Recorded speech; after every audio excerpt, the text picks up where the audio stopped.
सहनाववतो सहनौ भुनक्तो सह वीर्यङ्करवावहै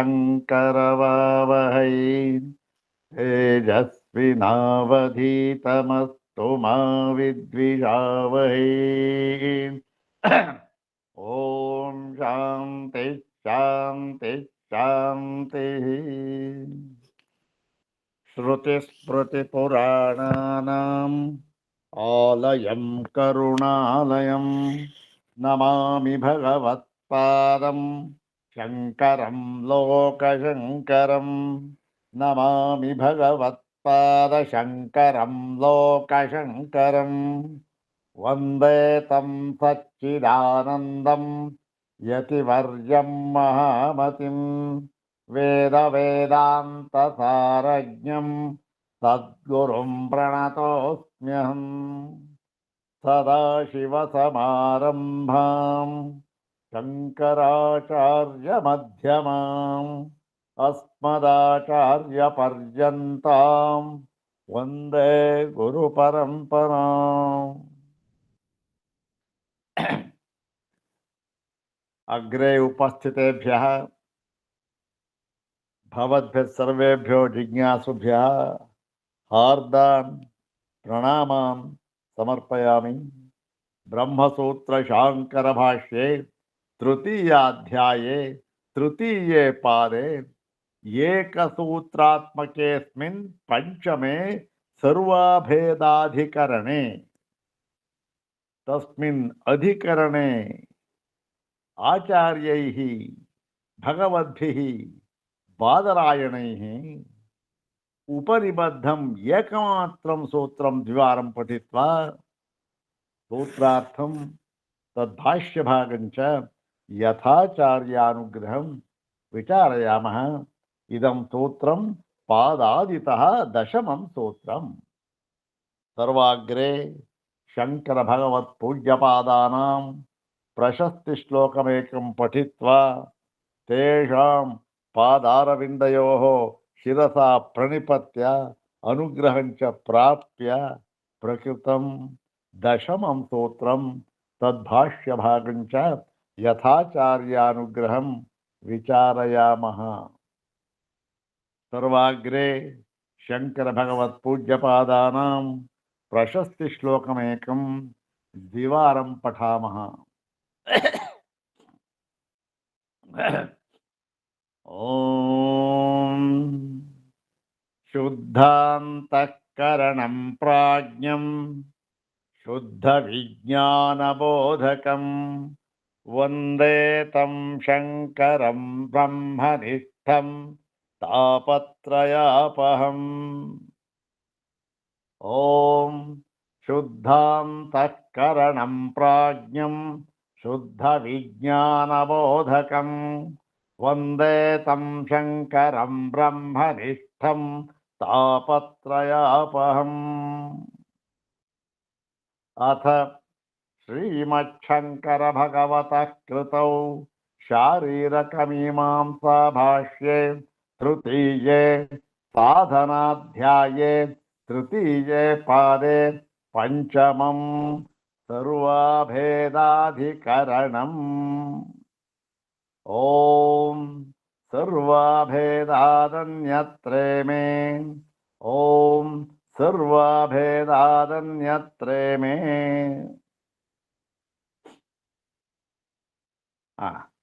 ಬ್ರಹ್ಮಸೂತ್ರ ಶಾಂಕರ ಭಾಷ್ಯದಲ್ಲಿ ಮೂರನೆಯ ಸಾಧನಾಧ್ಯಾಯ, ಅದರಲ್ಲಿ ಮೂರನೆಯ ಪಾದ, ಅದರಲ್ಲಿ ಐದನೆಯ ಅಧಿಕರಣ ಸರ್ವಾಭೇದಾಧಿಕರಣ. ಅದರಲ್ಲಿ ಉಪನಿಬದ್ಧವಾಗಿರತಕ್ಕಂತಹ ಏಕಮಾತ್ರ ಸೂತ್ರ ಯಾವುದು? ಓಂ ಸರ್ವಾಭೇದಾದನ್ಯತ್ರೇ ಮೇ. ಈ ಸೂತ್ರವನ್ನು ಕುರಿತು ವಿಚಾರ ಮಾಡುತ್ತಾ ಇದ್ದಾರೆ ಶಂಕರ ಭಗವತ್ಪಾದರು. ಇವತ್ತು ನಿರ್ಣಯವನ್ನು ತೆಗೆದುಕೊಳ್ತಾರೆ. ಏನು ನಿರ್ಣಯವನ್ನು ಏನು ಈ ಸೂತ್ರದಲ್ಲಿ ನಿರ್ಣಯವನ್ನು ತೆಗೆದುಕೊಳ್ಳಬೇಕಾದರೆ ವಿಷಯ ಗೊತ್ತಾಗಿರಬೇಕು, ಸಂಶಯ ಏನು ಅಂತ ಗೊತ್ತಾಗಿರಬೇಕು, ಪೂರ್ವ ಪಕ್ಷ ಏನು ಅಂತ ಗೊತ್ತಾಗಿರಬೇಕು, ಮತ್ತೆ ತದನಂತರ ಈಗ ಸಿದ್ಧಾಂತವನ್ನು ಹೇಳ್ತಾ ಇದ್ದಾರೆ ಭಗವತ್ಪಾದ ಶಂಕರರು. ಏನು ಸ್ವಲ್ಪ ಅನುವಾದ ಮಾಡ್ಕೊಂಡ್ಬಿಟ್ರೆ ಗೊತ್ತಾಗ್ಬಿಡುತ್ತೆ. ಸರ್ವಾಭೇದಾದ್ ಅನ್ಯತ್ರೇಮೇ. ಸರ್ವಾಭೇದಾತ್ ಅಂದ್ರೆ ಏನು? ಸರ್ವ ಅಭೇದಾತ್. ವಿಗ್ರಹ ಮಾಡಿದ್ರೆ ಸರ್ವಾಸು ಶಾಖಾಸು ಪ್ರಾಣವಿಜ್ಞಾನಸ್ಯ ಅಭೇದಾತ್. ಪ್ರಾಣವಿಜ್ಞಾನಸ್ಯ ಅಭೇದೇನ ಶ್ರುತತ್ವಾತ್ ಇಮೇ ವಸಿಷ್ಠತ್ವಾದಿ ಗುಣಾಃ ಅನ್ಯತ್ರ ಉಪಸಂಹರ್ತವ್ಯಾಃ. ಇದಕ್ಕೆ ಅರ್ಥವೆಲ್ಲ ನಮಗೆ ಗೊತ್ತಾಗಿದೆ. ಇಲ್ಲಿ ವಿಷಯವಾಕ್ಯ ಪ್ರಾಣವಿಜ್ಞಾನ.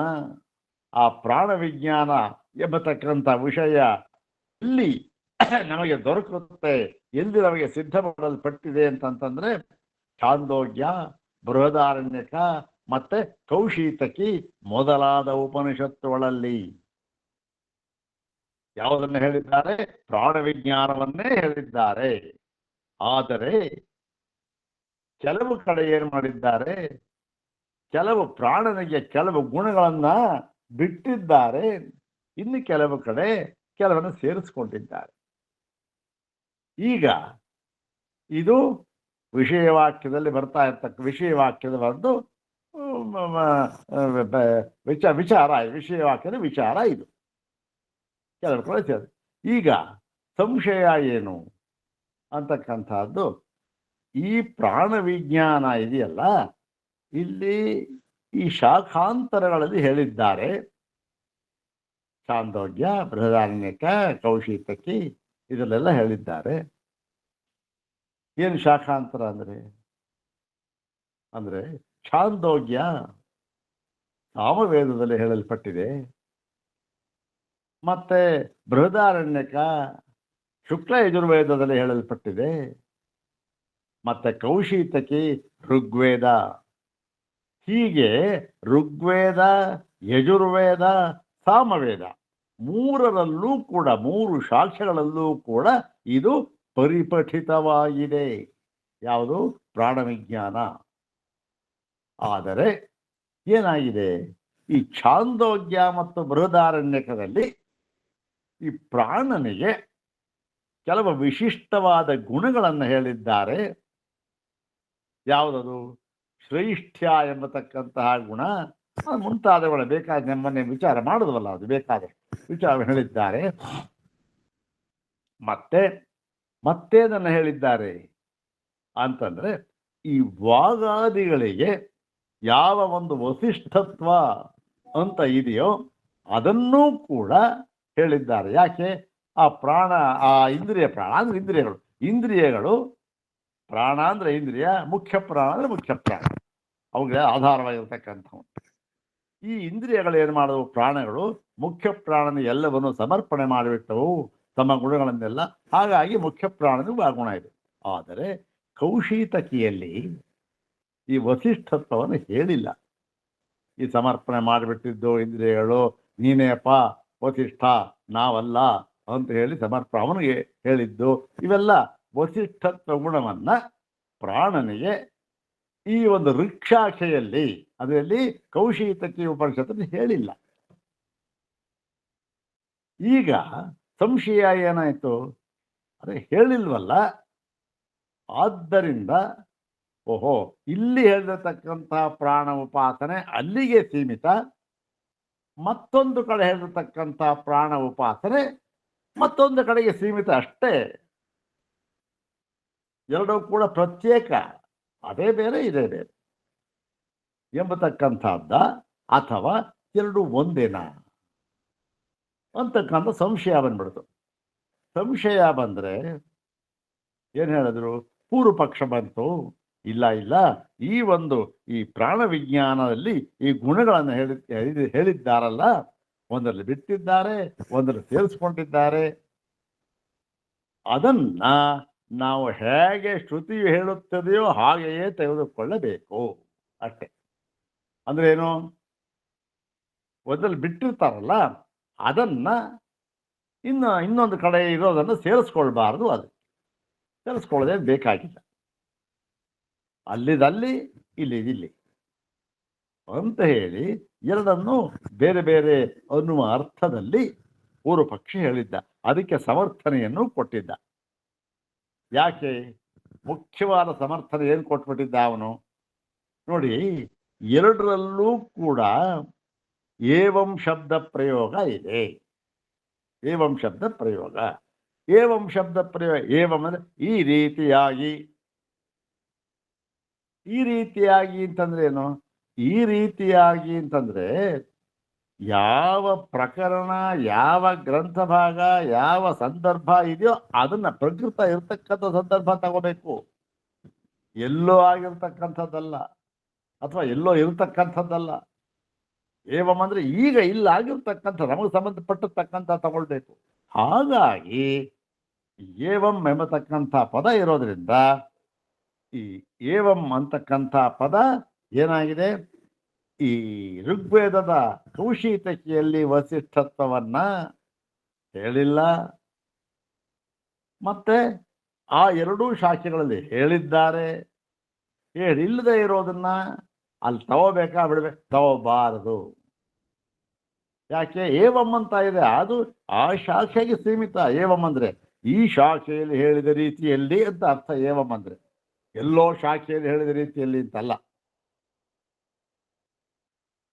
ಹಾಗಾಗಿ ತೆಗೆದುಕೊಳ್ಳಬಾರದು ಅಂತಕ್ಕಂಥದ್ದು ಪೂರ್ವ ಪಕ್ಷಿ ಅವನ ಸಿದ್ಧಾಂತವನ್ನ ಸಮರ್ಥನೆ ಮಾಡದ. ಏನು? ವ್ಯಾಕರಣಕ್ಕೆ ತಕ್ಕಂತೆ, ತರ್ಕಕ್ಕೆ ತಕ್ಕಂತೆ. ಏಕೆ ನೋಡಿ ಸ್ವಾಮಿ, ಏವಂ ಶಬ್ದ ಪ್ರಯೋಗ ಮಾಡಿದ್ದಾರೆ. ಏವಂ ಶಬ್ದವನ್ನ ಕೌಶೀತಕಿಯಲ್ಲೂ ಪ್ರಯೋಗ ಮಾಡಿದ್ದಾರೆ, ಮತ್ತೆ ಛಾಂದೋಗ್ಯ ಬೃಹದಾರಣ್ಯಗಳಲ್ಲೂ ಪ್ರಯೋಗ ಮಾಡಿದ್ದಾರೆ. ಅಲ್ಲಿ ಏವಂ ಅಂದ್ರೆ ಛಾಂದೋಗ್ಯ ಬೃಹದಾರಣ್ಯಕೆಯಲ್ಲಿ ಏನು ಹೇಳಿದೆಯೋ ಆ ರೀತಿಯಾಗಿ ಅಂತ ಅರ್ಥ. ಕೌಶೀತಕಿಯಲ್ಲಿ ಹೇಳತಕ್ಕಂಥ ಏವಂ ಶಬ್ದಕ್ಕೆ ಕೌಶೀತಕಿಯಲ್ಲಿ ಹೇಳಿರುವ ಹಾಗೆ ಅಂತ ಅರ್ಥ ಅಷ್ಟೇ ಹೊರತು ಇಲ್ಲಿ ಏವಂ ಶಬ್ದ ಕೌಶೀತಕ್ಕೆ ಬಂದಿದೆಯಲ್ಲ ಅದನ್ನ ಬೃಹದಾರಣ್ಯಕ್ಕೆ ಹೇಳಿರುವ ಹಾಗೆ, ಬೃಹದಾರಣ್ಯಕ್ಕೆ ಹೇಳಿರುವ ರೀತಿಯಿಂದ ತಗೊಳ್ಬೇಕಾದಿಲ್ಲ. ಯಾಕೆ? ಎಲ್ಲೋ ಬೃಹದಾರಣ್ಯಕ್ಕೆ ದೂರ, ಅದು ಶಾಖೆನೇ ಬೇರೆ. ಈ ರೀತಿಯಾಗಿದ್ರೆ ಅಲ್ಲಿರ್ತಕ್ಕಂಥದ್ದನ್ನು ತಗೋಬೇಕು ಸ್ವಾಮಿ. ಆದ್ದರಿಂದ ಎರಡು ಬೇರೆ ಬೇರೆ ಅಂತ ಹೇಳ್ಬಿಟ್ಟ. ಈಗ ಅದಕ್ಕೆ ಸಿದ್ಧಾಂತವನ್ನು ಹೇಳ್ತಾ ಇದ್ದಾರೆ ಭಗವತ್ಪಾದ ಶಂಕರರು, ಸರ್ವಜ್ಞರು. ನೋಡೋಣ ಏನು ಹೇಳ್ತಾರೆ ಅಂತಕ್ಕಂಥ. ಈಗ ಸಂದರ್ಭ ಎಲ್ಲ ಗೊತ್ತಾಯ್ತು.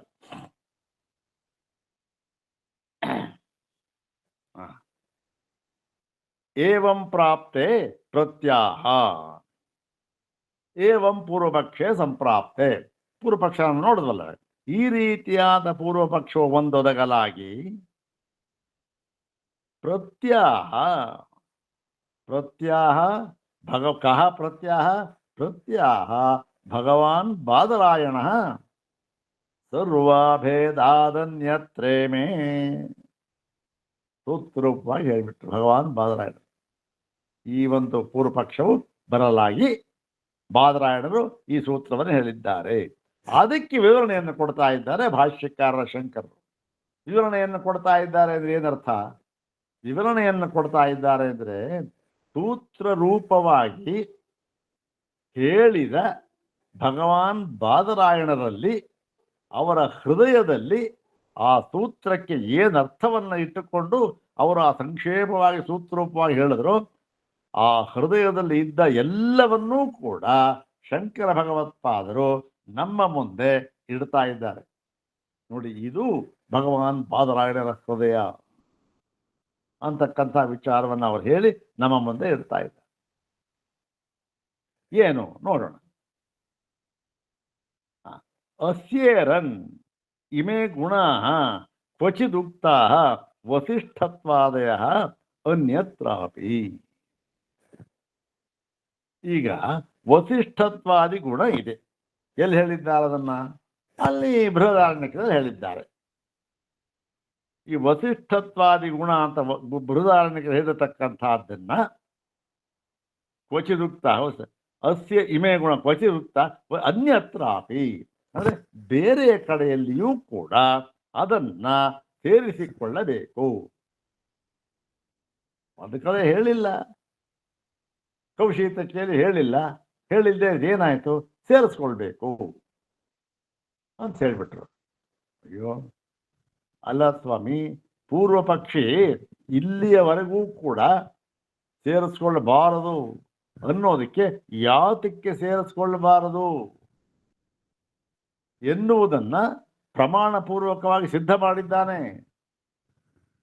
ಈಗ ಒಂದೇ ಮಾತಲ್ಲಿ ನೀವು ಹೇಳಿಬಿಟ್ರೆ ಇಲ್ಲ ಇಲ್ಲ, ಅಲ್ಲಿ ಇರತಕ್ಕಂತಹ ವಸಿಷ್ಠತ್ವಾದಿ ಗುಣಗಳನ್ನ, ಎಲ್ಲಿ ಆ ಬೃಹದಾರಣ್ಯಕ್ಕೆ ಇರತಕ್ಕಂಥ ವಸಿಷ್ಠತ್ವಾದಿ ಗುಣಗಳನ್ನ ಕೌಶೀತಕಿಯಲ್ಲಿಯೂ ಸೇರಿಸಿಕೊಳ್ಳಬೇಕು ಅಂತ ಹೇಳ್ಬಿಟ್ರೆ ಹೇಗೆ? ಸೊ ಇದುವರ ತನಕ ಏನು ಹೇಳ್ದ ಅವರ ಪೂರ್ವ ಪಕ್ಷಿ?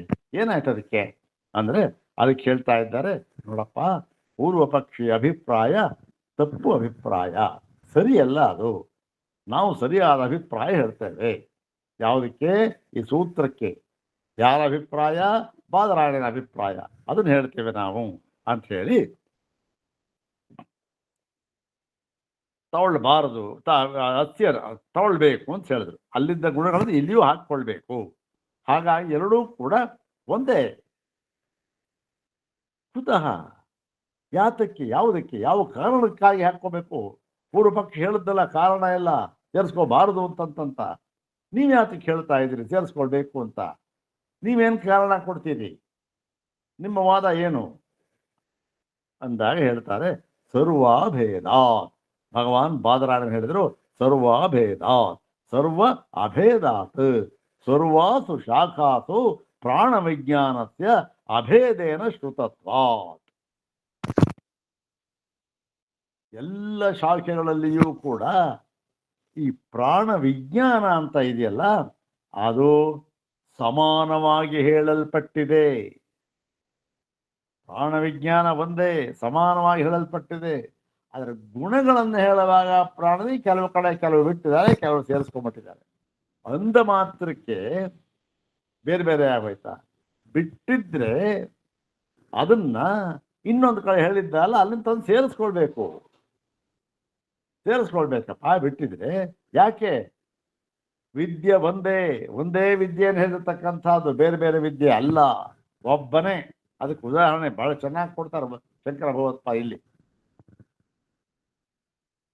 ಒಂದೇ ವಿಜ್ಞಾನ, ಆದ್ದರಿಂದ ತಂದು ಸೇರಿಸ್ಕೊಳ್ಬೇಕು. ಅಲ್ಲಿ ಬೇರೆ ಬೇರೆ ವಿಜ್ಞಾನ ಆಗಿದ್ರೆ ಆವಾಗ ಬೇರೆ ಕಥೆ, ಅದನ್ನು ಸೇರಿಸ್ಕೋಬಾರ್ದು, ಸರಿ ಹೋಗ್ತಾ ಇದೆ. ಆದರೆ ಇಲ್ಲಿ ಒಂದೇ ವಿಜ್ಞಾನ, ಒಂದೇ ಉಪಾಸನೆ, ಒಂದೇ ಎಲ್ಲ ಸಂದರ್ಭ ಒಂದೇ, ಇದು ಪ್ರತಿಯೊಂದು ಒಂದೇ. ಹಾಗಿರೋದ್ರಿಂದ ಇಲ್ಲಿ ಅದನ್ನು ಎಳೆದುಕೊಂಡು ಬಂದು ಇಲ್ಲಿ ಸೇರಿಸಿಕೊಳ್ಳಬೇಕು. ಯಾವ ಗುಣ ಎಲ್ಲಿ ಬಿಟ್ಟಿದ್ದಾರೋ ಪರವಾಗಿಲ್ಲ, ಅದನ್ನ ನಿಲ್ಕೊಂಡು ಇನ್ನೊಂದು ಕಡೆ ಹಾಕ್ಬಿಡಿ. ಇಲ್ಲಿ ಬಿಟ್ಟಿದ್ದಾರೆ, ಅದನ್ನ ತೆಗೆದು ಅಲ್ಲಿ ಹಾಕ್ಕೊಳ್ಳಿ. ಯಾಕೆ? ಎರಡು ಒಂದೇ ಅಂಥೇಳಿ. ಯಾತಕ್ಕೆ? ಸರ್ವಾಭೇದಾತ್, ಒಂದೇ ಆಗಿರೋದ್ರಿಂದ. ಅದಕ್ಕೆ ವಿವರಣೆಯನ್ನು ಕೊಡ್ತಾ ಇದೆ. ಸರ್ವತ್ರೈವ ಹಿ ತದೇವ ಏಕಂ ಪ್ರಾಣ ವಿಜ್ಞಾನಂ ಅಭಿನ್ನಂ ಪ್ರತ್ಯಭಿಜ್ಞಾಯತೆ. ನೋಡಿ, ಸರ್ವತ್ರೈವ ಹಿ, ಸರ್ವತ್ರ ಎಲ್ಲೆಲ್ಲಿ ಪ್ರಾಣ ವಿಜ್ಞಾನವನ್ನು ಹೇಳಿದ್ದಾರೆಯೋ, ಅಂದ್ರೇನು? ಋಗ್ವೇದದಲ್ಲಿ, ಯಜುರ್ವೇದದಲ್ಲಿ, ಸಾಮವೇದದಲ್ಲಿ ನೋಡಿದ್ವಾಗ ಮೂರರಲ್ಲೂ ಹೇಳಿದ್ದಾರೆ. ಅಲ್ಲಿ ಎಲ್ಲ ಕಡೆಯಲ್ಲಿಯೂ ಕೂಡ ಸರ್ವತ್ರೈವ, ಎಲ್ಲ ಕಡೆಯಲ್ಲಿಯೂ ಕೂಡ ತದೇವ ಏಕಂ, ಅದೇ ಒಂದನ್ನೇ ಹೇಳಿದ್ದಾರೆ. ಯಾವ ಒಂದನ್ನು? ಅದೇ ಒಂದನ್ನೇ ಅಂದ್ರೆ ಪ್ರಾಣ ವಿಜ್ಞಾನಮೇಕಂ, ಪ್ರಾಣ ವಿಜ್ಞಾನ ಒಂದನ್ನೇ ಹೇಳಿದ್ದಾರೆ. ಅಂದ್ರೇನು? ಸಮಾನವಾಗಿ ಒಂದೇ ವಿಧವಾಗಿ ಹೇಳಿದ್ದಾರೆ. ಯಾವ ವ್ಯತ್ಯಾಸಕ್ಕೂ ಎಲ್ಲ ಒಂದೇ.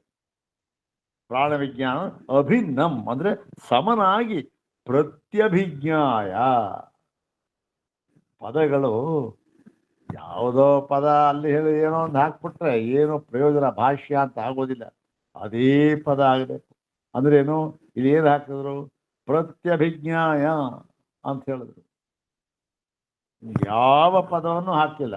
ಏನು ಪ್ರತ್ಯಭಿಜ್ಞಾಯ ಒಂದು ವಿಶೇಷ ಅದರಲ್ಲಿ ಅಂದ್ರೆ, ಇದನ್ನು ಬೇಕಾದ್ರೆ ನಾವು ನೋಡಿದ್ದೇವಲ್ಲ. ಪ್ರತ್ಯಭಿಜ್ಞಾಯ ಅಂತಂದ್ರೆ ಒಂದು ವಸ್ತುವನ್ನ, ಅದು ಕಾಲಾಂತರದಲ್ಲಿ ಎಲ್ಲ ಬೇರೆ ಕಡೆ ಇರುತ್ತೆ, ಅಥವಾ ದೇಶಾಂತರದಲ್ಲಿ ಇರ್ತಕ್ಕಂಥ ವಸ್ತುವು ನಮ್ಮ ಸ್ಮರಣೆಗೆ ಬರಬೇಕಾದ್ರೆ ಎರಡು ವಿಧ ಇದೆ. ಒಂದು ಇನ್ನೂ ಬೇಕಾದ ವಿಧ ಇರ್ಬೋದು, ಪ್ರಧಾನವಾಗಿ ಎರಡು ವಿಧ. ಏನು, ಯಾವುದೋ ಒಂದು ವಸ್ತು ಇತ್ತು, ಅದು ನಮಗೆ ದೂರವಾಗಿಬಿಟ್ಟಿತ್ತು, ಮರ್ತೋಗ್ಬಿಟ್ಟಿತ್ತು, ಏನಾಯ್ತು, ಎಲ್ಲೋ ಬೇರೆ ಕಡೆ ಇದೆ. ಋಗ್ವೇದದಲ್ಲಿ ಹೇಳಿದ್ದಾರೆ, ಇಲ್ಲಿ ಹೇಳಿದ್ದು ಬೇರೆ ಕಡೆ. ಇಲ್ಲಿ ಪ್ರತ್ಯಭಿಜ್ಞಾ ಅಂತಂದ್ರೆ ಏನು, ಆ ಸ್ಮರಣೆ ಹೇಗೆ ತಂದ್ಕೊಳ್ಬೇಕು? ಎರಡು ವಿಧ ಅಂತಂದ್ರೆ, ಒಂದು ಯಾವುದು ನಮಗೆ ಆ ಸ್ಮರಣೆಗೆ ದೂರವಾಗಿದೆಯೋ, ದೇಶಾಂತರದಲ್ಲೋ ಎಲ್ಲೋ ಇತ್ತೋ, ಅದರ ಒಂದು ಪರವಾಗಿ ಮಾತನಾಡ್ತಕ್ಕಂಥದ್ದು, ಮತ್ತೆ ಅದರ ಒಂದು ಪ್ರತೀಕವನ್ನು ಕೊಡ್ತಕ್ಕಂಥ. ಉದಾಹರಣೆಗೆ, ಯಾವರೋ ಒಬ್ಬ ಇದ್ದ, ಯಾವೊಬ್ಬ ಬೇಡ, ಒಬ್ಬ ತಾಯಿ ಮಗ ಒಳ್ಳೆ ಓದ್ದ, ಎಲ್ಲೋ ದೂರ ದೇಶಕ್ಕೆ ಹೊರಟೋಗ್ಬಿಟ್ಟ, ವರ್ಷಾನುಗಟ್ಟಲೆ ಬರಲಿಲ್ಲ, ಅಲ್ಲಿ ದೂರವಾಗಿಬಿಟ್ಟ. ಏನಾಯಿತು, ಒಂದಿನ ಯಾರೋ ಒಬ್ಬರು ಬಂದರು ಮನೆಗೆ. ಓಹೋ, ನನ್ನ ಮಗ ಬಂದ ಅಂತ ಅವಳು ಆದರ್ಸದ್ದು ಮಾಡೋದು, ಮುಂದೆಲ್ಲ ಮಾಡೋದು. ಏನು ನೋಡಿದ್ರೆ ಏನಾಗಿತ್ತು, ಆ ಮಗನಲ್ಲ, ಅವನು ಮಗನ ತರಹವೇ ಇದ್ದ. ಆ ಮಗನ ತರಹವೇ ಇದ್ದದ್ದರಿಂದ ಮಗನಿಗೆ ಜ್ಞಾಪಕ ಆಯಿತು, ಸ್ಮರಣೆಗೆ ಬಂತು. ಒಂದು ವಿಧವಾದ ಜ್ಞಾಪಕ, ಅವನಲ್ಲ, ಅವನ ತರಹ ಇದ್ದ. ಇನ್ನೊಂದು ವಿಧ ಸ್ಮರಣೆಗೆ ಬರೋ, ಇದಕ್ಕೇನಾಯಿತು, ಅವನ ತರಹವೇ ಇದ್ದ, ಅವನ ಜ್ಞಾಪಕ ಆಯಿತು. ಓಹೋ, ನನ್ನ ಮಗ ಬಂದ, ಸ್ಮರಣೆಗೆ ಬಂತಲ್ಲ, ಇದಕ್ಕೆ ಹೆಸರಾಯಿತು ಸ್ಮರಣೆ ಅಂತ. ಇನ್ನು ಸ್ವಲ್ಪ ದಿನ ಆಯಿತು, ಅದು ಮರ್ತೋಯ್ತು. ಇನ್ನೊಬ್ಬ ಬಂದ, ಅವನನ್ನು ಹೀಗೆ ಮಾಡಿದ್ಲು. ಓ ಬಾಪ, ಮಗನೇ ಬಂದ್ಯಾ, ಎಷ್ಟು ದಿವಸ ಆಗೋಯ್ತು, ಬಾಬಾ ಅಂತ ಆದರ್ಸದ್ದು ಬರಕ್ಕೆ ಕರ್ಕೊಂಡು. ಅವನೇನಾಗಿದ್ದ, ಅವನೇ ಆಗಿದ್ದ. ಹಿಂದೆ ಏನು ಮಾಡಿದ್ದ, ಯಾರು ಅವನ ತರಹ ಇದ್ದವನು ಬಂದಿದ್ದ, ಈಗ ಇವನೇ ಬಂದಿದ್ದ, ಮಗನೇ ಬಂದ್ಬಿಟ್ಟಿದ್ದ. ಏನು, ಎರಡರಿಂದಲೂ ಸ್ಮರಣೆ ಬಂತು. ಆ ಮಗನ ತರಹ ಇದ್ದವನು ಬಂದಾಗ ಸ್ಮರಣೆ ಆದದ್ದಕ್ಕೆ ಸ್ಮರಣೆ ಅಂತ ಹೆಸರು. ಈಗ ಮಗನೇ ಬಂದಾಗ ಆ ಜ್ಞಾಪಕಕ್ಕೆ ಬಂತಲ್ಲ ಅವನ ಸ್ವರೂಪ, ಅದಕ್ಕೆ ಪ್ರತ್ಯಭಿಜ್ಞಾ ಅಂತ ಹೆಸರಾಯಿತು. ಅಭಿಜ್ಞಾ ಅಂತ ಹೆಸರಾಯಿತು, ಪ್ರತ್ಯಭಿಜ್ಞಾ ಅಂತ ಹೆಸರಾಯಿತು. ಪ್ರತ್ಯಭಿಜ್ಞಾ ಅಂದ್ರೆ ಅದೇ ವಸ್ತು, ಅದರ ತರಹ ಇರತಕ್ಕಂಥದ್ದಲ್ಲ, ಅದೇ ವಸ್ತುವನ್ನು ನೋಡಿದಾಗಿ ಆಗತಕ್ಕಂಥ ಜ್ಞಾನಕ್ಕೆ ಪ್ರತ್ಯಭಿಜ್ಞಾ ಅಂತಲೂ, ಅದರ ತರಹ ಇರತಕ್ಕಂಥ ನೋಡಿದ ವಸ್ತುವನ್ನು ನೋಡಿದಾಗ ಆಗತಕ್ಕಂಥ ಜ್ಞಾನಕ್ಕೆ ಸ್ಮರಣೆ ಅಂತಲೂ ಹೆಸರು. ಇದು ಸ್ಥೂಲವಾಗಿ ನಾವು ವಿಚಾರ ಮಾಡಬೇಕಾದ್ದು. ಸೂಕ್ಷ್ಮವಾಗಿ ಇನ್ನೂ ಬೇಕಾದಷ್ಟು ವಿಚಾರ ಇದೆ. ಅದೆಲ್ಲ ಬೇಡ, ಇಷ್ಟು ಸಾಕು ನಮಗೆ.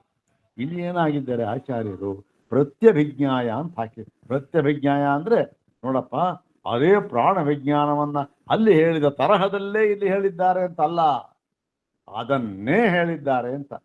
ಹೇಗೆ ಉದಾಹರಣೆ ಹೇಳಿದ್ವಲ್ಲ, ಮಗನ ತರಹ ಬಂದಿದ್ದಾನೆ, ಮಗನ ತರಹದವನು ಬಂದಿದ್ದಾನೆ ಅಂತಲ್ಲ, ಮಗನೇ ಬಂದಿದ್ದಾನೆ. ಪ್ರತ್ಯಭಿಜ್ಞೆ ಅದು.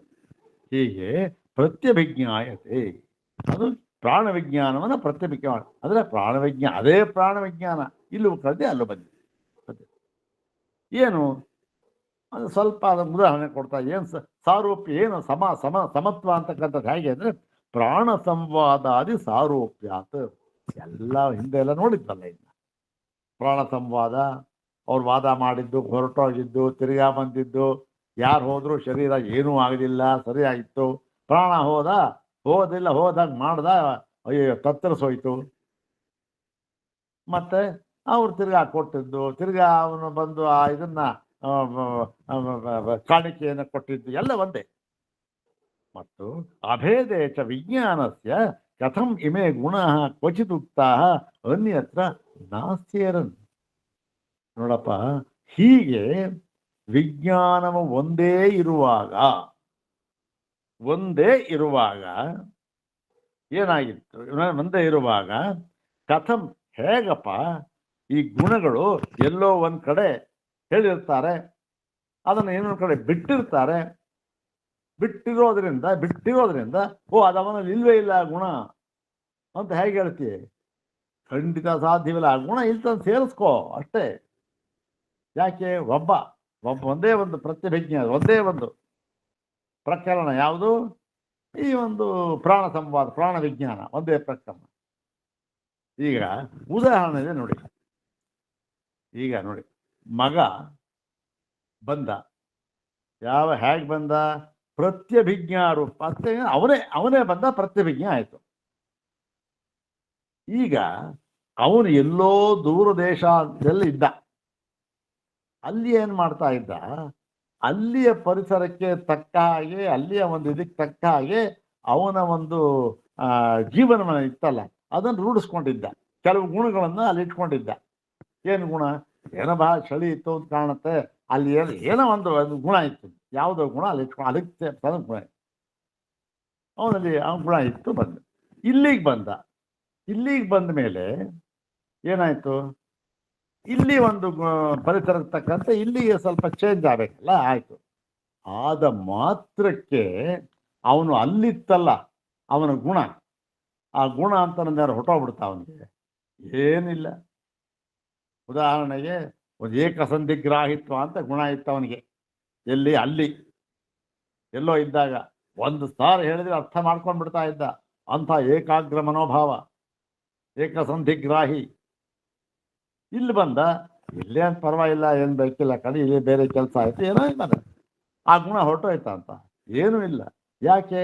ಬಂದವನು ಒಬ್ಬನೇ ಪ್ರತ್ಯಭಿಜ್ಞೆ, ಇಲ್ಲಿ ಅವನೇ ಬಂದಿದ್ದಾನೆ. ಬೇರೆಯವನು ಬಂದಿದ್ರೆ ಬೇಕಾದ್ರೆ ಗುಣ ಬೇರೆ ಆಗ್ಬೋದಾಗಿತ್ತು, ಅದು ಸೇರಿಸ್ಕೋಬಾರ್ದು. ಅವಾಗ ಅವನೇ ಬಂದಿರೋದ್ರಿಂದ ಅಲ್ಲಿದ್ದು ಗುಣ ಇಲ್ಲಿ ಇಲ್ಲೇ ಇದ್ರೂ ಕೂಡ ಆ ಗುಣ ಸೇರಿಸ್ಕೋಬೇಕು. ಅವನು ಆ ಗುಣವಂತ ಅಂತ ಹೇಳ್ಬೇಕು ಅವನು, ಅವನೇ. ಆದ್ದರಿಂದ ಹೀಗೆ ನಾ ಹೇಗಪ್ಪ ಹಾಕ್ಕೊಳ್ಳೋ ಸಾಧ್ಯ ಇಲ್ಲ, ಅದನ್ನು ಹಾಕ್ಕೋಬೇಕು. ನಾನು ಅಲ್ಲ, ಈಗ ಒಂದು ಪೂರ್ವ ಪಕ್ಷಿ ಅದ ಅಲ್ಲ ಸ್ವಾಮಿ, ನಾವು ಹೇಳಿದ್ವಲ್ಲ, ನಾನು ಏವಂ ಶಬ್ದ ತತ್ರ ತತ್ರ ಭೇದೇನ ಏವಂ ಜಾತಿಯ ಗುಣಜಾತಂ ಭೇದ್ಯತ್ಯಾಗ ಸಮರ್ಪಯತಿ ಇತ್ಯುಕ್ತಂ. ನಾವು ಹೇಳಿದ್ವಲ್ಲ ಸ್ವಾಮಿ, ಏವಂ ಶಬ್ದ ಒಂದಿದೆ, ಅದು ಸನ್ನಿಹಿತವಾದದ್ದನ್ನು ತೆಗೆದುಕೊಳ್ಬೇಕು, ಎಲ್ಲ ವಿಪ್ರಕೃಷ್ಟವಾಗಿರೋದನ್ನಲ್ಲ ಅಂತ ಹೇಳಿದ್ವಲ್ಲ ನಾವು ಅಂತ ಹೇಳಿದ್ರೆ, ಅಲ್ಲಿ ಅತ್ರೋಚ್ಯತೆ ನೋಡಪ್ಪ, ಅದಕ್ಕೆ ಹೇಳ್ತೇವೆ ನಾವು. ಯದ್ಯಪಿ ಕೌಶೀತಕಿ ಬ್ರಾಹ್ಮಣಗತೇನ ಏವಂ ಶಬ್ದೇನ ವಾಜಸನೈ ಬ್ರಾಹ್ಮಣಗತ ಗುಣಜಾತಂ ಅಸಂಶಬ್ದಿತಂ ಅಸನ್ನಿಹಿತತ್ವಾತ್. ನೋಡಪ್ಪ, ಕೌಶೀತಕಿ ಬ್ರಾಹ್ಮಣದಲ್ಲಿ ಹೇಳಿರತಕ್ಕಂಥ ಏವಂ ಶಬ್ದದಿಂದ ಏನೋ ಒಂದು ಗುಣ, ಕೌಶೀತಕಿ ಬ್ರಾಹ್ಮಣದ ಪ್ರಾಣನಿಗೆ ಗುಣ ಹೇಳಿದ್ರು. ಆ ಗುಣವನ್ನ ಏವಂ ಅಂದ್ರೆ ಅಲ್ಲಿರ್ತಕ್ಕಂಥ ಗುಣ ತಗೋಬೇಕು. ಬೃಹದಾರಣಕ್ಕೆ ಹೇಳಿರತಕ್ಕಂಥ ಪ್ರಾಣಿಗಳನ್ನು ತೆಗೆದುಕೊಳ್ಳಬಾರದು. ಯಾಕೆ? ಅಸನ್ನಿಹಿತತ್ವ, ಅದು ಹತ್ರ ಇಲ್ಲ, ದೂರ, ಶಾಖೆನೇ ಬೇರೆ, ಆದ್ದರಿಂದ ತಗೊಳ್ಬಾರದು ಅಂತ ನೀನು ಹೇಳಿದ್ಯಲ್ಲಪ್ಪ. ತಥಾಪಿ, ಆದರೂ ಕೂಡ, ನೀ ಇಷ್ಟೆಲ್ಲ ಹೇಳಿದ್ದೆ ನೀನು, ದೂರ ಇದೆ ತಗೋಬಾರದು, ಆದರೂ ಕೂಡ ತಥಾಪಿ ತಸ್ಮಿನ್ನೇವ ವಿಜ್ಞಾನೆ ವಾಜಸನೈ ಬ್ರಾಹ್ಮಣಗತೇನ ಏವಂ ಶಬ್ದೇನ ತತ್ ಸಂಶಬ್ದಿತಂ ಇತಿ ನ ಪರಶಾಖಾಗತಮಪಿ ಅಭಿನ್ನ ವಿಜ್ಞಾನಾವರುದ್ಧಂ ಗುಣಜಾತಂ ಸ್ವಶಾಖಗತಾತ್ ವಿಶಿಷ್ಯತೆ. ಆದರೂ ಕೂಡ ವಾಜಸನೈಜ ಬ್ರಾಹ್ಮಣದಲ್ಲಿ ಅಂದರೆ ವಾಜಸ ಕೃಷ್ಣ ಶುಕ್ಲ ಯಜುರ್ವೇದದಲ್ಲಿ ವಾಜಸನೈ ಶಾಖೆಯಲ್ಲಿ ಹೇಳಿರ್ತಕ್ಕಂತಹ ಏವಂ ಶಬ್ದ ಇದೆಯಲ್ಲ, ಮತ್ತು ಅಲ್ಲಿ ಆ ಏವಂ ಅಂದರೆ ಯಾವುದೋ ಗುಣ ಇದೆ, ಅದನ್ನ ಇದೆಯಲ್ಲ, ಅದು ಪರಶಾಖಾಗತಮಪಿ, ಬೇರೊಂದು ಕಡೆ ಹೋದರೂ ಕೂಡ ಆ ಗುಣ ಏನಾಗುತ್ತೆ? ಶಾಖೆ ವಿಜ್ಞಾನ ಬೇರೊಂದು ಕಡೆ ಹೋಯಿತು, ಬೃಹದಾರಣ್ಯಗಳಿತ್ತು, ಎಲ್ಲಿ ಕೌಶಿತಕಿಯಲ್ಲಿ ಹೋಯಿತು. ಅದರ ಕೌಶಿತ ಏನು ಪಠಿತವಾಗಿದೆ, ಅದು ಹೌದು ತಾನೆ? ಅಲ್ಲಿ ಹೋದ ಮಾತ್ರಕ್ಕೆ ಏನಾಯ್ತು? ಪರಶಾಖಾಗತಮಪಿ, ಹೋದರೂ ಕೂಡ ಅಭಿನ್ನ ವಿಜ್ಞಾನ ಅವರುದ್ಧಂ ಗುಣಜಾತಂ, ಅಂದರೆ ಒಂದು ಅಭಿನ್ನ ವಿಜ್ಞಾನ, ಒಂದೇ ವಿಜ್ಞಾನ, ಪ್ರಾಣ ವಿಜ್ಞಾನ, ಅದರಲ್ಲಿ ಸೇರಿಕೊಂಡಿರತಕ್ಕಂಥ ಗುಣಗಳು ಅಲ್ಲಿ ಹೇಗಪ್ಪ ಬಿಟ್ಟು ಹೋಗ್ಬಿಡುತ್ತೆ? ಯಾಕೆ? ಗುಣ ಇವನು ಒಂದೇ, ವಿಜ್ಞಾನ ಒಂದೇ ಆಗಿರುವಾಗ ಈ ವಿಜ್ಞಾನನೇ ಅಲ್ಲಿ ಹೋಯ್ತು, ಇಲ್ಲಿ ಕೆಲವು ಗುಣ ಇತ್ತು, ಅಲ್ಲಿ ಹೋದ, ಅಲ್ಲಿ ಬಿಟ್ಟಿದ್ದ ಆ ಗುಣನ, ಅದು ಮಾತ್ರಕ್ಕೆ ಗುಣ ಹೊರಟೋಯ್ತಾ? ಏನು ಆಗ, ಗುಣ ಅಲ್ಲೇ ಇರುತ್ತೆ, ಆ ಗುಣ ಅಲ್ಲೂ ಅವನಿಗೆ ಹೇಗಿತ್ತೋ ಹಾಗೆ ಇರುತ್ತೆ, ಅದು ಸೇರಿಸ್ಕೊಳ್ಳೇಬೇಕು ಅಂಥೇಳಿ ಪರಿಶಾಖಗತಮಪಿ ಗತಮ ಪರಶಾಖೆಯಲ್ಲಿ ಹೋದರೂ ಕೂಡ ವಿಜ್ಞಾನ ಒಂದೇ ಆಗಿರೋದ್ರಿಂದ ಎಲ್ಲೆಲ್ಲಿಯೂ ಕೂಡ ಒಂದು ಗುಣ ಬಿಟ್ಟಿರ್ತಾರೆ, ಒಂದು ಗುಣ ಸೇರಿಸ್ಕೊಂಡಿರ್ತಾರೆ. ಈಗ ನೋಡಿ, ಉದಾಹರಣೆಗೋಸ್ಕರ ರಾಮಾಯಣ ಇದೆ. ರಾಮಾಯಣದಲ್ಲಿ ಎಷ್ಟು ಶಾಖೆಗಳಿವೆ? ಬೇಕಾದಷ್ಟು ಶಾಖೆಗಳಿವೆ. ಎಲ್ಲದಕ್ಕೂ ಮೂಲ ಯಾವುದು? ವಾಲ್ಮೀಕಿ ರಾಮಾಯಣ. ಹೌದು ತಾನೆ? ಈ ವಾಲ್ಮೀಕಿ ರಾಮಾಯಣದಲ್ಲೂ ಕೂಡ ಆ ಪ್ರಧಾನ ಪುರುಷ ಯಾರು? ರಾಮ. ಇರ್ಲಿ, ಪ್ರಧಾನ ತಗೋಣ, ರಾಮ ಅಂತ ತಗೋಣ, ಎಲ್ಲರೂ ಪ್ರಧಾನ ಪುರುಷರೇ ಇರ್ಲಿ, ರಾಮ. ಮತ್ತೆ ಬೇರೆ ಶಾಖೆ ಹೇಳಿರ್ತಕ್ಕಂಥ ರಾಮಾಯಣದಲ್ಲೂ ಕೂಡ ಯಾರು? ಅಲ್ಲೂ ರಾಮ. ಈಗ ವಾಲ್ಮೀಕಿ ರಾಮಾಯಣದಲ್ಲಿ ರಾಮನಿಗೆ ಗುಣಗಳನ್ನು ಹೇಳಿದ್ದಾರೆ. ರಾಮೋ ವಿಗ್ರಹ, ಒಂದೇ ಮಾತು ಹೇಳೋದಾದ್ರೆ, ರಾಮೋ ವಿಗ್ರಹವಾನ್ ಧರ್ಮ. ಎಲ್ಲ ಧರ್ಮಗಳ ಒಂದು ವಿಗ್ರಹ, ಮೂರ್ತಿ ರೂಪ ರಾಮ ಅಂತ ಹೇಳ್ಬಿಟ್ರು. ಅಂದ್ರೆ ಬೇಕಾದ ಗುಣಗಳನ್ನು ಬೇಕಾದಷ್ಟು ಒಂದು 10 ಶ್ಲೋಕ ಹೇಳಿದ್ದಾರೆ ರಾಮಾಯಣದಲ್ಲಿ. ಹೌದು ತಾನೆ? ಗುಣಗಳು. ಈಗ ಇನ್ನೊಂದು ರಾಮಾಯಣ, ಕಂಬ ರಾಮಾಯಣ ಏನೋ ಒಂದು, ಯಾವುದೋ ರಾಮಾಯಣ, ತೊರವೆ ರಾಮ ಯಾವುದೋ, ಅಲ್ಲಿಯೂ ಕೂಡ ರಾಮನ ಗುಣವನ್ನು ಹೇಳಿದ್ದಾರೆ. ಇಲ್ಲಿ ಹೇಳಿದ್ದ ಕೆಲವು ಗುಣ ಅಲ್ಲಿ ಬಿಟ್ಟಿದ್ದಾರೆ. ಬಿಟ್ಟಿದ್ದ ಮಾತ್ರಕ್ಕೆ ಈ ಗುಣವನ್ನ ಅಲ್ಲಿ ಸೇರಿಸಿಕೊಂಡು ರಾಮನನ್ನು ಅರ್ಥ ಮಾಡಿಕೊಳ್ಳಬೇಕು, ಅಥವಾ ಈ ಗುಣವಂತನಾದ ರಾಮನೇ ಬೇರೆ, ಆ ಗುಣವಂತನಾದ ರಾಮನೇ ಬೇರೆ ಅಂತ ಎಲ್ಲ ತಿಳ್ಕೊಳಕ್ಕಾಗುತ್ತಾ? ಖಂಡಿತ ಆಗೋದಿಲ್ಲ. ಹೌದು ತಾನೆ? ಯಾಕೆ ಅಂದ್ರೆ ಇಲ್ಲಿ ಹೇಳಿರತಕ್ಕಂಥ ರಾಮ, ಅಲ್ಲಿ ಹೇಳಿರತಕ್ಕಂಥ ರಾಮ ಎರಡು ಒಂದೇ ರಾಮ. ಇಲ್ಲಿಯ ರಾಮನೇ ಅಲ್ಲಿ ಏನಾಗಿದ್ದಾನೆ? ಅಲ್ಲಿ ಸ್ಮರಿತನಾಗಿದ್ದಾನೆ ಅಂತಲ್ಲ, ಅಲ್ಲಿ ಪ್ರತ್ಯಭಿಜ್ಞಾತನಾಗಿದ್ದಾನೆ. ಇಲ್ಲಿಯ ರಾಮನೇ, ಎಲ್ಲಿ ವಾಲ್ಮೀಕಿಯ ರಾಮನೇ ತೊರವೆ ರಾಮಾಯಣದಲ್ಲಿಯೂ ಕೂಡ ಪ್ರತ್ಯಭಿಜ್ಞಾತನಾಗಿದ್ದಾನೆ. ಇವನೇ ರಾಮ ಅಲ್ಲಿ ಹೋಗಿದ್ದಾನೆ ಅಷ್ಟೆ. ಆದ್ದರಿಂದ ಇವನಲ್ಲಿದ್ದ ಗುಣ ಇದ್ದೇ ಇದೆ, ಅಲ್ಲಿ ಹೇಳಿಲ್ಲ ಅಷ್ಟೇ, ಹೇಳಿದ್ದೆ ಮಾತ್ರಕ್ಕೆ ಆಗಲ್ಲ.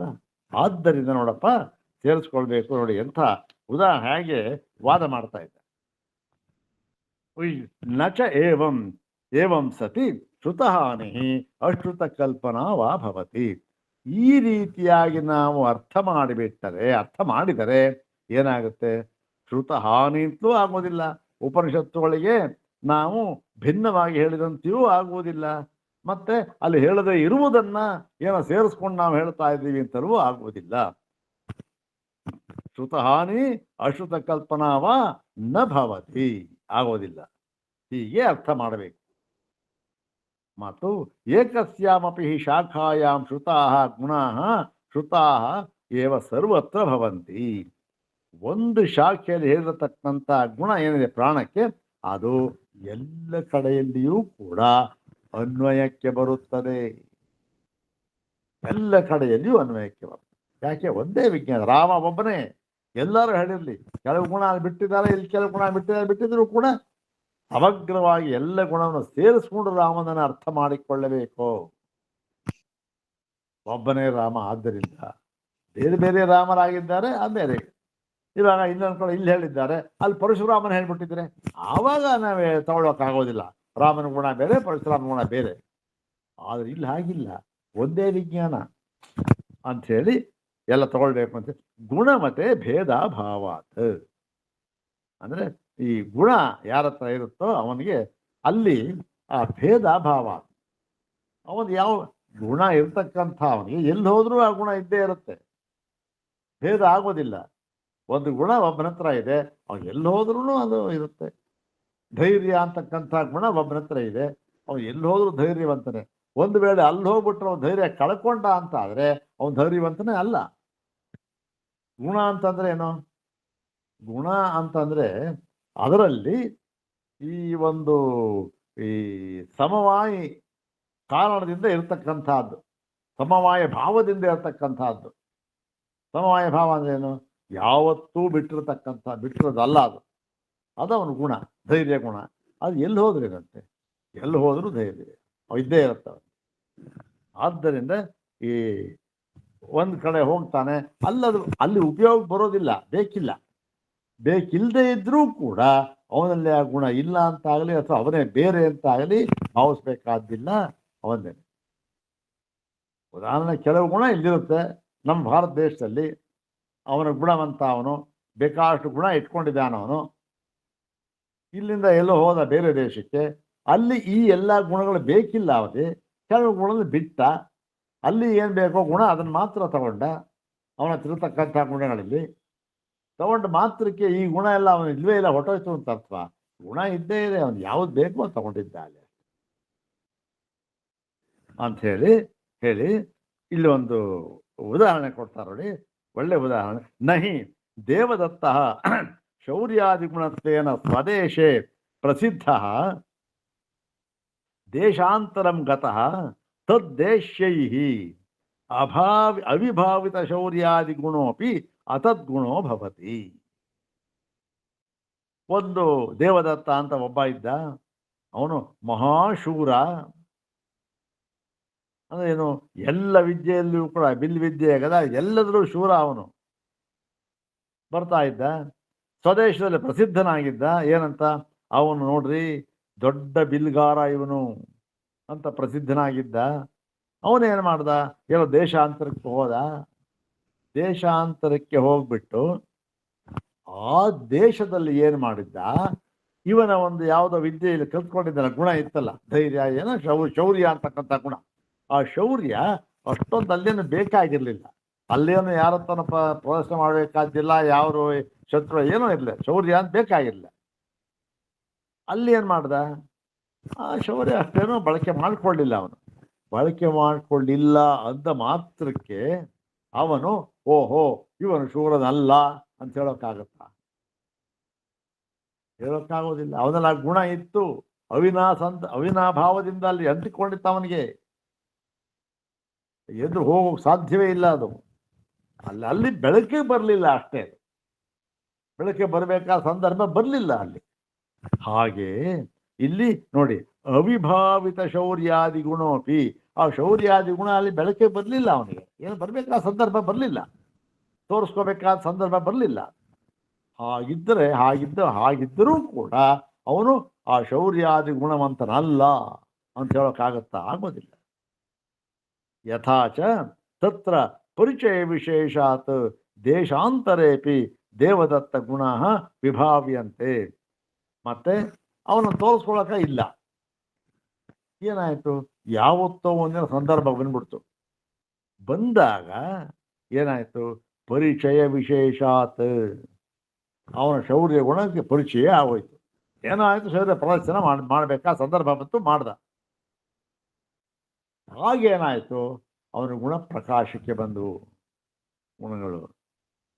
ಹೀಗೆ ಏವಂ ಅಭಿಯೋಗ ವಿಶೇಷಾತ್ ಶಾಖಾಂತರೇಪಿ ಉಪಾಸ್ಯ ಗುಣ ಶಾಖಾಂತರೇಪಿ ಅಸ್ಯೇರನ್. ಇದು ಸಿದ್ಧಾಂತ ಮಾಡಿದ್ರು. ಹೀಗೆ ನೋಡಪ್ಪ, ಏವಂ ಅಭಿಯೋಗ ವಿಷಯ. ಅಭಿಯೋಗ ಅಂದ್ರೆ ಅಭಿಯೋಗದ ಸಂಬಂಧ. ಯಾವಾಗ ಆ ಸಂಬಂಧ ಬಂತೋ ಆಗ ಅವನ ಗುಣ ಬಂತು ಅವನಿಗೆ. ಆದ್ದರಿಂದ ಏನಾಗಿದೆ, ಶಾಖಾಂತರೇಪಿ, ಯಾವುದೋ ಬೇರೆ ಶಾಖೆಯಲ್ಲಿ ಯಾವುದೋ ಒಂದು ಉಪಾಸ್ಯ ಗುಣ ಹೀಗಂತ ಉಪಾಸನೆ ಮಾಡಬೇಕು ಅಂತ ಹೇಳಿದ್ದಾರೆ, ಒಂದು ಕಡೆ ಬಿಟ್ಟಿದ್ದರೂ ಕೂಡ ಏನಾಗಿದೆ, ಶಾಖಾಂತರೇಪಿ ಅಸ್ಯೇರನ್, ಇನ್ನೊಂದು ಶಾಖೆಯಲ್ಲಿಯೂ ಕೂಡ ಅದನ್ನ ಹಾಕಿಕೊಳ್ಳಬೇಕು. ಅದು ಯಾವುದರಿಂದ ದೂರ ಆಗೋದಿಲ್ಲ, ಅದು ಹಾಕಿಕೊಳ್ಬೇಕು ಅಂಥೇಳಿ ಈಗ ಈ ಒಂದು ಸಿದ್ಧಾಂತವನ್ನು ಹೇಳ್ತಾ ಇದ್ದಾರೆ. ತಸ್ಮಾತ್ ಏಕಪ್ರಧಾನ ಸಂಬದ್ಧ ಧರ್ಮಾ ಏಕತ್ರಾಪಿ ಉಚ್ಯಮಾನಾ ಸರ್ವತ್ರೈವ ಉಪಸಂಹರ್ತವ್ಯ.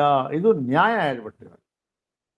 ಏನಾಯ್ತು, ಇದು ನ್ಯಾಯ ಏನು, ತಸ್ಮಾತ್ ಆದ್ದರಿಂದ ಏಕಪ್ರಧಾನ ಸಂಬದ್ಧ ಧರ್ಮ. ಏಕಪ್ರಧಾನ ಅಂದರೆ ಪ್ರಾಣವಿಜ್ಞಾನ ಒಂದೇ, ಅದೇ ಪ್ರಧಾನ. ಅದಕ್ಕೆ ಸಂಬದ್ಧವಾಗಿರ್ತಕ್ಕಂಥ ಧರ್ಮಗಳನ್ನ ಒಂದು ಏಕತ್ರ ಉಚ್ಯಮಾನ ಒಂದು ಕಡೆ ಹೇಳಿದ್ದಾರೆ, ಇನ್ನೊಂದು ಕಡೆ ಬಿಟ್ಟಿರ್ಬೋದು ಅಂತ ಕಾಣುತ್ತೆ. ಬಿಟ್ಟಿದ್ದರೂ ಕೂಡ ಏಕತ್ರಾಪಿ ಉಚ್ಯಮಾನ ಸರ್ವತ್ರೈವ ಉಪಸಂಹರ್ತವ್ಯ. ಎಲ್ಲ ಕಡೆಯಲ್ಲಿಯೂ ಕೂಡ ಪ್ರಾಣವಿಜ್ಞಾನ ಎಲ್ಲಿ ಬಂದಿದೆ ಎಲ್ಲ ಕಡೆಯಲ್ಲಿಯೂ ಕೂಡ ಅದನ್ನ ನಾವು ಉಪಸಂಹಾರ ಮಾಡಿಕೊಳ್ಳಬೇಕು.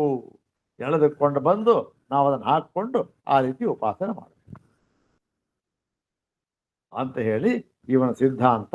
ನೋಡಪ್ಪ, ಇದು ಸರಿಯಾದ ಬಾದರಾಯಣರ ಹೃದಯ. ಇದು ಹಿಂದೆ ಹೇಳಿದ್ವಿ ನಾವು ತಗೊಂಡು ಬರಬಾರದು ಅಂತ. ಅಲ್ಲಿಯ ಸಂದರ್ಭ ಹಾಗಿತ್ತು, ತಗೊಂಡು ಬರಬಾರದಲ್ಲಿ. ಯಾಕೆ? ಅದು ಉದ್ಗೀತ ಅಂತಕ್ಕಂಥ ವಿದ್ಯೆಯನ್ನ ಹೀಗೆ ಸಮನಾಗಿ ಹೇಳಿಲ್ಲ. ಅಲ್ಲಿ ಉದ್ಗೀತ ಅಂತ ಉಪಾಸ್ಯವಾಗಿ ಹೇಳಿದ್ದಾರೆ, ಇಲ್ಲಿ ಉದ್ಗೀತ ಅಂತಕ್ಕಂಥ ಜ್ಞೇಯವಾಗಿ ಹೇಳಿದ್ದಾರೆ. ಹಾಗಾಗಿ ಎರಡು ಬೇರೆ ಬೇರೆ ಆಯಿತು. ಅಲ್ಲಿ ಏನಾಯಿತು? ಉಪಾಸ್ಯವಾದ ಉದ್ಗೀತ, ಇಲ್ಲಿ ಜ್ಞೇಯವಾದ ಉದ್ಗೀತ.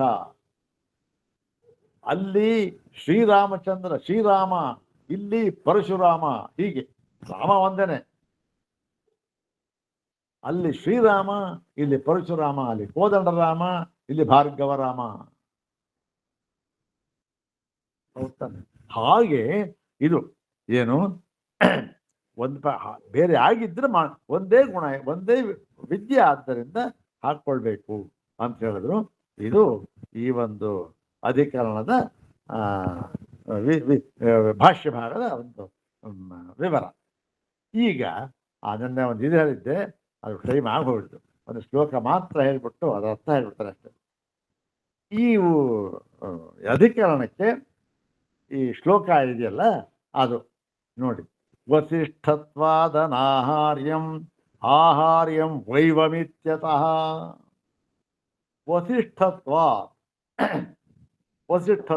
ವಸಿಷ್ಠನಾಗಿರುವುದರಿಂದ ಇದು ಅನಾಹಾರ್ಯಂ ಆಹಾರ್ಯಂ ವೈವಮಿತ್ಯತಃ ಅಂತ. ವೈವಮಿತ್ಯತಃ ಅಂದ್ರೇನು? ವೈವಮಿತ್ಯತಃ ಅಂತ ಏನು ಅರ್ಥವೇ ಆಗೋದಿಲ್ಲ. ಅದಕ್ಕೆ ಸಂಧಿ ಮಾಡಿದಾಗ ಏನಾಗುತ್ತೆ? ವಾ ಏವಂ ಇತ್ಯತಃ, ವಾ ಏವಂ ಇತ್ಯತಃ ವೈವಮಿತ್ಯತಃ. ಸಂಧಿ ಬಿಡಿಸ್ಕೊಂಡ್ರೆ ನಮಗೆ ಅರ್ಥ ಆಗ್ಬಿಡುತ್ತೆ. ಬಿಡಿಸ್ಕೊಳ್ಳೋದು ಕಷ್ಟ. ಇದಕ್ಕೆ ವೈವಮಿತ್ಯತಃ ಅಂತ ಏನು ವೈವಮಿತ್ಯತ ಇರಲಿ. ವಸಿಷ್ಠತ್ವ ಇರೋದ್ರಿಂದ ಇದು ಅನಾಹಾರ್ಯಂ. ಆಹಾರ್ಯಂ ಅಂದ್ರೆ ಅನಾಹಾರ್ಯ ಅಂದ್ರೆ ಎಳೆದುಕೊಳ್ಳಬಾರದೋ, ಆಹಾರ್ಯ ಅಂದ್ರೆ ಸ್ವೀಕಾರ ಮಾಡಬೇಕು ಅಂತ. ಸ್ವೀಕಾರ ಮಾಡಬೇಕು, ಸ್ವೀಕಾರ ಮಾಡಬಾರದು. ವಸಿಷ್ಠತ್ವ ಗುಣವನ್ನು ಬೃಹದಾರಣ್ಯಕರು ಹೇಳಿದ್ದಾರೆ.